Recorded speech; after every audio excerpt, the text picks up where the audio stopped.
A growth story that needs women at work. महिलाएं जो हैं जब तक काम पे नहीं जाएंगी तब तक इस देश का विकास नहीं होगा। ये बात समझते हो आप? नाउ सी, विकसित भारत बनाना है हमें 2047 तक। यूथ एम्प्लॉयमेंट का रेट बहुत ज्यादा है एंड विद एआई ये और ज्यादा होने वाला है। हमारे देश के अंदर जो फीमेल वर्कफोर्स पार्टिसिपेशन रेट है that is below some of the neighbouring countries like Nepal, right? India remains below 30% when it comes to work participation rate of women, among the lowest in world, comparable to that of countries like Saudi Arabia and Yemen, जहां पर महिलाओं के ऊपर बहुत सारी restrictions हैं। यहां पर तो सरकार ने या वहां के रिलीजियस इंस्टीट्यूशंस ने लगाई हैं। इंडिया में क्या प्रॉब्लम है बताओ? What is the problem in India?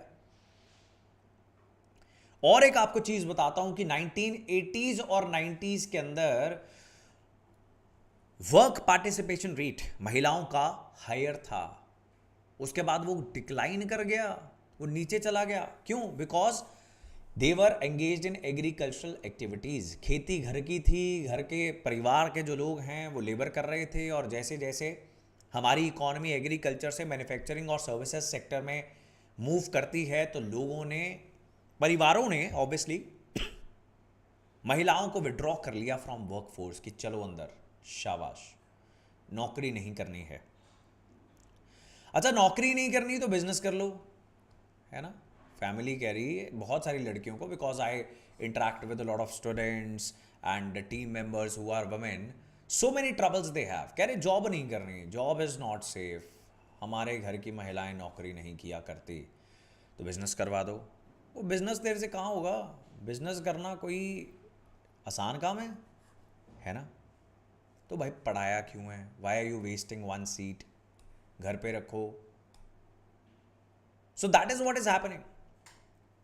जैसे जैसे सर्विस सेक्टर और मैन्युफैक्चरिंग सेक्टर हुआ ग्रो, ये सारी महिलाएं जो हैं विड्रॉ कर गई, या पिछले कुछ सालों से दोबारा से जो वर्क पार्टिसिपेशन रेट है that has started going up, but it is so low that with 50% of your population either not contributing at all to the economy, 50% के करीब महिलाएं हैं, either not contributing at all to economic growth, doing unpaid household work, some of them are not even doing that, और contributing below their potential. अगर किसी ने PhD कर रखी है और वो घर में बर्तन ही मांजती जा रही है,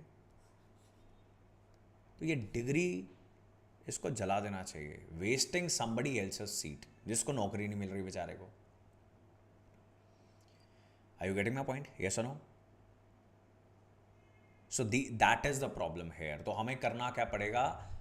हमें महिलाओं को इकोनॉमिक एक्टिविटीज़ के अंदर डालना पड़ेगा। एंड ठीक बात है, अगर जॉब जो है उसको अनसेफ माना जा रहा है तो वुमेन लेड स्टार्टअप्स खुलवाने पड़ेंगे। Now even household work is entitled to 30,000 per month. Who is paying that? कौन पे कर रहा है?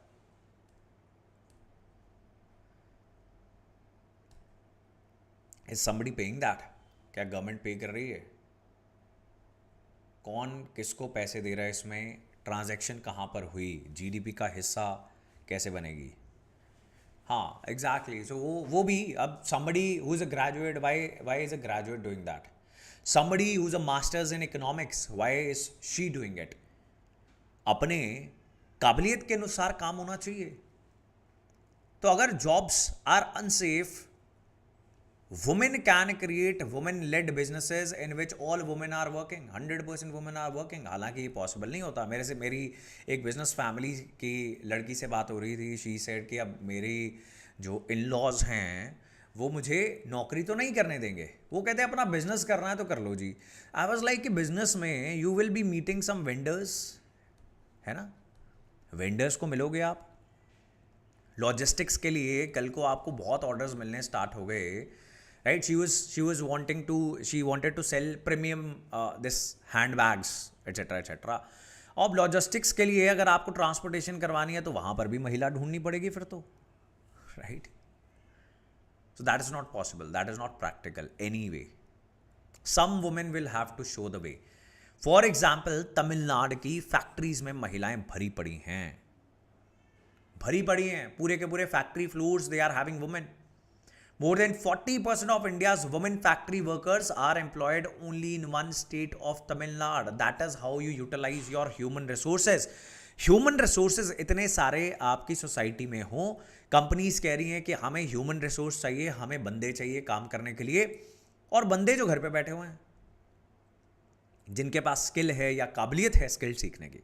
सो जब तक ये नहीं होगा 50% of our human resource is not delivering as per their potential, our GDP growth rate is going to stay low, right? Economic terms में ये ट्रिलियंस ऑफ डॉलर्स का नुकसान है अगले 10 साल में. जितनी महिलाएं जो हैं वो इकोनॉमिक एक्टिविटी का पार्ट नहीं बनेंगी, वो कुछ नहीं करेंगी, और इसके सोशल कॉन्सिक्वेंसेस भी बहुत सारे हैं. Social consequences that when you are not dependent, when you are dependent on somebody else, some of your rights, freedoms, decision making authority gets curtailed. Is that clear? बहुत अच्छा आर्टिकल है, बहुत ही noteworthy article है if you are reading this topic for the very first time. For example, increased female work participation rate could contribute to economic growth in multiple ways. पहला, it increases overall labor supply, thereby expanding productive capacity. Number one, when more women enter paid employment, household income rises. आप देखिए, एक व्यक्ति, एक आदमी 35,000 कमा रहा है, right? And he himself, wife and 2 kids dependent. 35,000 में गुजारा करना कितना मुश्किल होगा? सही बात है, we all agree. Let's say with the gender pay gap, if the woman also starts working and starts getting 25K, what a huge difference this is going to make for these kids. शायद ये एक अच्छी coaching class join कर पाएंगे जो नहीं कर पा रहे विथ 35K. शायद बेटर स्कूल में जा पाएंगे, और पूरा का पूरा वो जो विशियस साइकिल ऑफ पॉवर्टी है वो टूट जाएगा. इन बच्चों को अच्छी एजुकेशन मिल जाएगी, they will take care of whatever they want to do, right? अब यही बात है कि सोसाइटली आदमी जो है और औरत भी हमारी सोसाइटी के कुछ इलाकों में ऐसे इनग्रेंड कर दिया जाता है दिमाग के अंदर कि नॉर्मल क्या लगता है? नॉर्मल लगता है घर पे रहना, महिला को भी, और आदमी को भी क्या नॉर्मल लगता है? अकेली मेहनत करते रहना और अंत में कुछ ना बनना, और फिर ये कहना कि जितनी कमाई है उतनी तो लग जाती है, बचता तो कुछ भी नहीं है. कैसे ही एक व्यक्ति गुजारा करेगा इस शहर के अंदर, महंगाई के अंदर? और फिर कहते हैं बच्चे नहीं पैदा करेंगे, एक और बच्चा पैदा करना बहुत मुश्किल है हमारे लिए, हमारे पास पैसे नहीं है. क्या सोसाइटली हम अपनी पॉपुलेशन ग्रो नहीं करवा पा रहे हैं बिकॉज ऑफ मनी? अब शायद बहुत सारे आदमी कहेंगे कि मैं शादी नहीं करना चाहता because I can not take care of, मैं अपना लाइफस्टाइल जो है उसके साथ कॉम्प्रोमाइज़ नहीं करूंगा. 35,000 में खुद तो अच्छा जी लेता हूं, बीवी नहीं लाऊंगा. हाँ, राइट? और लाऊंगा तो बीवी के पिताजी पैसे भेजो. सो many troubles, can you see that? आप देख पा रहे हो कितनी ट्रबल्स हैं ये प्रैक्टिकली सोसाइटी के अंदर. This is how female not participating works. और अगर एक वर्किंग कपल है तो बहुत सारे लोगों के लिए वो एक अबनॉर्मल चीज है बिकॉज हम इंग्रेन ऐसे कर दिए गए हैं सोसाइटी के अंदर. That is how we are ingrained.